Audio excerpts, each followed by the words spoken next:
ناظرین، drama serial چاند اظہار کی آنے والی ایپیسوڈ میں آپ دیکھنے والے ہیں نوشروان فرح سے جب بات کر رہا ہوتا ہے دعا بھی وہاں پر پہنچ جائے گی اور نوشروان کو فرح سے بات کرتے ہوئے سن لے گی۔ دعا اس بات کو لے کر کافی زیادہ پریشان ہوتے کیونکہ پہلے صرف ایک کشمالہ تھی، اب فرح بھی نوشروان کی زندگی میں واپس آ چکی ہے۔ نوشروان جب دعا کو پریشان دیکھے گا تو اس سے اس کی پریشانی کی وجہ پوچھے گا۔ دعا نوشروان کو جواب دیتی ہے، مجھے ڈر لگتا ہے، پہلے تو صرف کشمالہ تھی، اب فرح بھی آپ کی زندگی میں واپس آ گئی ہے، یہ آپ نے مجھے چھوڑ دیا تو میرے پاس تو جانے کے لیے اور کوئی ٹھکانہ بھی نہیں ہے۔ نوشروان دعا کو جواب دیتے ہے، تمہیں ٹینشن لینے کی ضرورت نہیں ہے، تم ایک بار میری ہو چکی ہو اور ہمیشہ میری ہی رہو گی، اور اس بات کو ذہن سے نکال دو، میں تمہیں کبھی چھوڑ دوں گا، میں تمہیں کبھی بھی نہیں چھوڑوں گا اور میں ہمیشہ لوٹ کر تمہارے پاس ہی آؤں گا۔ فرح اس بات کو اپنی ضد بنا چکی ہے، اس نے نوشروان کو ہر صورت میں حاصل کرنا ہے۔ نوشروان کو فون کرے گی اور اسے کہے گی، جیسے تم اس دن میری انسلٹ کر کے چلے گئے تھے، یہ بات مجھے بالکل بھی پسند نہیں آئی، تم اس کل کی آئی 2 ٹکے کی لڑکی کے لیے مجھے ذلیل کر رہے ہو اور سب لوگ یہ بات جانتے ہیں تم اس کو کہاں سے لے کر آئے ہو۔ فرح کی یہ باتیں سننے کے بعد نوشروان کو غصہ آئے گا۔ نوشروان فرح کو جواب دیتا ہے، خبردار تم نے دعا کے بارے میں ایک لفظ بھی بولا تو میں خاموش ہوں، اس کا یہ مطلب نہیں ہے تم میری خاموشی کا ناجائز فائدہ اٹھاؤ، اگر تم نے دعا کے بارے میں ایک لفظ بھی بولا تو میں یہ بھول جاؤں گا کبھی ہمارا کوئی تعلق بھی ہوا کرتا تھا۔ فرح نوشروان کو جواب دیتی ہے، تمہیں تو میں اپنا ہر صورت میں بنا کر ہی رہوں گی۔ اور وہیں دوسری طرف فضا کی جب سے فراز سے شادی ہوئی ہے اس کی مشکلات میں مزید اضافہ ہی ہوتا جا رہا ہے۔ فضا نے اپنی بہن دعا سے نمبر لیا ہوتا ہے کیونکہ جیسے اس کو ٹائم ملے گا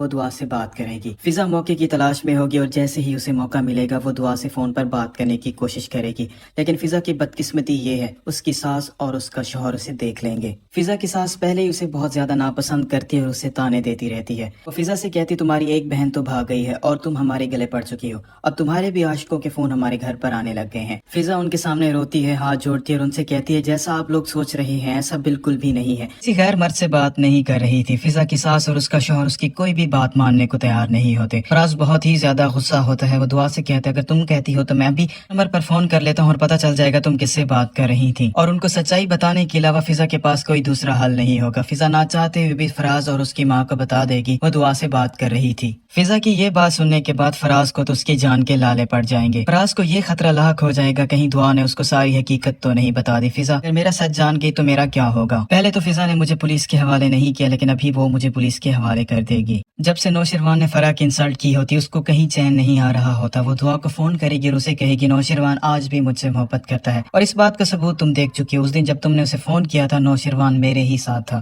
دعا فرح کو جواب دیتی ہے، مجھے نوشروان پر اعتبار ہے اور آخرکار بیوی تو میں ہی ہوں نوشروان کی۔ فرح دعا کو جواب دیتی ہے، تم اپنے شوہر کی جاسوسی کرنے والی ایک مجبور بیوی ہو۔ دعا فرح کو جواب دیتی ہے، چلو مجھے بیوی کا درجہ تو حاصل لیکن آپ تو اپنا تعارف جانتی ہیں۔ فرح دعا سے کہتی ہے، تم اپنی بکواس بند کرو، نوشروان میرا تھا، میرا ہے اور میرا ہی رہے گا۔